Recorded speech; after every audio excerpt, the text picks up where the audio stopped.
अध्यात्म विज्ञान कोई धर्म या संप्रदाय नहीं है, ये स्पिरिचुअल साइंस है जो कुदरत के कानून पर आधारित है।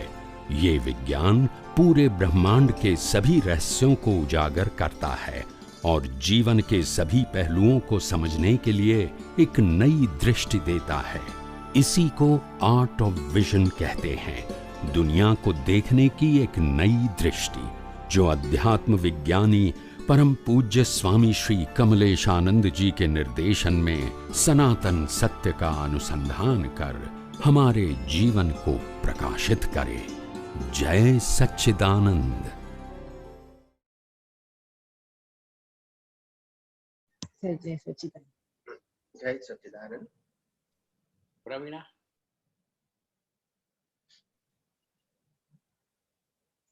हाँ कौन है? प्रवीणा। हाँ जी, जय सच्चिदानंद स्वामी जी। जय सच्चिदानंद। कोटि कोटि वंदन स्वामी जी।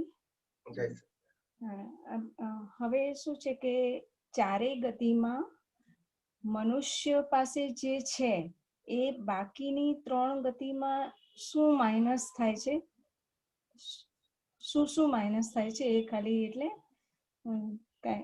અને પર્ટિક્યુલરલી દેવ ને નરકમાં.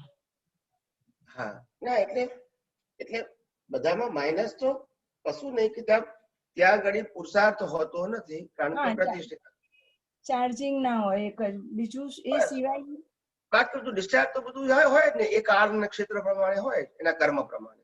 અંતસ્કરણ, મન, બુદ્ધિ, ચિત્ત, અહંકાર, ક્રોધ, માન, ડિસ્ચાર્જ હોય બધું, ચાર્જ કશું ના હોય.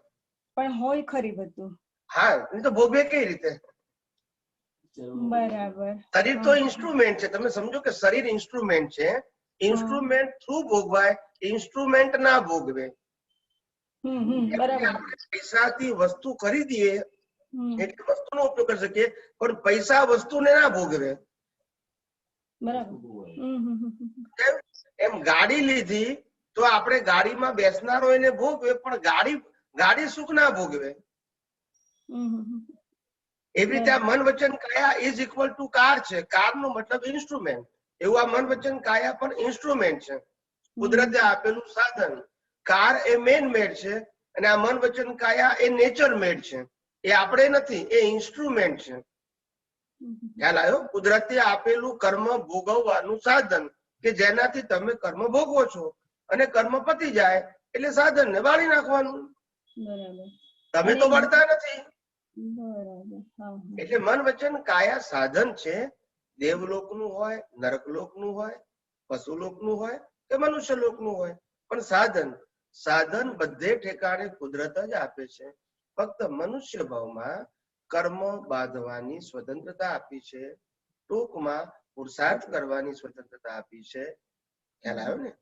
બાકીના કોઈ પણ ભાવની અંદર પુરુષાર્થ કરવાની સ્વતંત્રતા નથી, માત્ર પરિણામ ભોગવવાની સ્વતંત્રતા છે.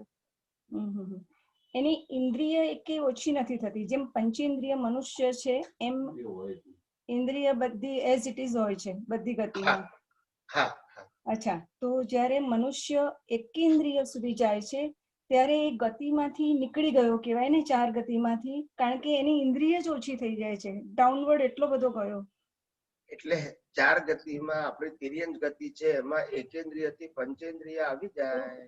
અચ્છા, એવું.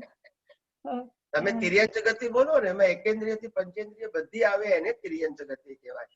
ખાલી પંચેન્દ્રિય ના જીવોને તિર્યંક ના કહેવાય, એકેન્દ્રિય થી પંચેન્દ્રિય બધું એને તિર્યંક, પછી મનુષ્ય, પછી દેવ અને પછી નર. બરાબર. ચાર ગતિ સિવાય કોઈ પાંચમી ગતિ છે જ નહીં. બરાબર છે. બરાબર. અચ્છા, એટલે 84 લાખ યોની એ બધી 84 લાખ ઓની એ બધી ચારે ગતિમાં આવી જાય. બરાબર. અચ્છા, હવે 84 લાખ જે જીવાયોની છે એમાં 14 લાખ મનુષ્યના બાદ કરીને બાકીની જે કોઈ યોની છે, મીન્સ લેયર છે વોટ એવર, તો એમાં પુરુષાર્થનો અંશ નથી. બરાબર છે? એ એક લેયર ડેવલપમેન્ટમાં નિગોદથી નીકળીને મનુષ્ય એમાં કમ્પલસરી પાસ થવું પડે, એવું છે? એટલે સમજાવું તમને. એમાં કેવું હોય છે એમાં પાસ કરવાનો પુરુષાર્થ નથી. હા પુરુષાર્થ નથી. દેવલોકમાં લહેર છે, નરકલોકમાં છે. નેચરલ કોર્સમાં જવું પડે એમ કહેવાનું. હવે બસ જવું પડે, પણ કમ્પલસરી જવું પડે. એટલે તો જ તમે ટેસ્ટેડ થાવ ને, એમાંથી પાસ થાવ તો. હા હા હા હા હા. એટલે મનુષ્ય દેવલોકમાં જવાનું થાય, નરકલોકમાં જવાનું થાય, અને એકેન્દ્રિયથી પંચેન્દ્રિયના જીવોમાં પણ જવાનું થાય, અને મનુષ્ય ભાવ તો હોય. પણ મનુષ્ય એક જ એવો ભાવ છે કે જેમાં તમે તમારા સ્વ સ્વરૂપને ઓળખી શકો છો, સમજી શકો છો, અનુભવી શકો છો, અને અજ્ઞાનનો નાશ કરી જન્મ મરણથી મુક્તિ પ્રાપ્ત કરી અને મોક્ષે પણ જઈ શકો છો. આ ખાલી આ એક જ ગતિમાં થઈ શકે છે, મનુષ્ય ગતિમાં. બરાબર છે, બરાબર છે. હા હા હા. એટલે 84 સિવાય જે 70 લાખ જે લેયર છે એને તો compulsory we have to pass through. હા બરાબર. ખાલી પાસ થ્રુ છે. હા હા હા બરાબર છે. ત્યાં એને પુરુષાર્થ નથી કરવાનો, એને ડેવલપ થવાનું નથી. કુદરત એને ડેવલપ કર્યા જ કરે છે. જેમ આપણે હિમાલયમાંથી નીકળતી ગંગા ધીમે ધીમે ધીમે પર્વત ઉપરથી જમીન ઉપર આવે અને પછી ડ્રાઈવ કરી અને 1700 કિલોમીટર પછી ડ્રાઈવ કરીને દરિયાને મળી જાય છે. પણ આ બટ નેચરલ પ્રોસેસ છે, એમાં એને કોઈ એફર્ટ કરવાનો નથી. બરાબર. ઓકે. જય સચિદાનંદ. જય સચિદાનંદ. જય સચિદાનંદ.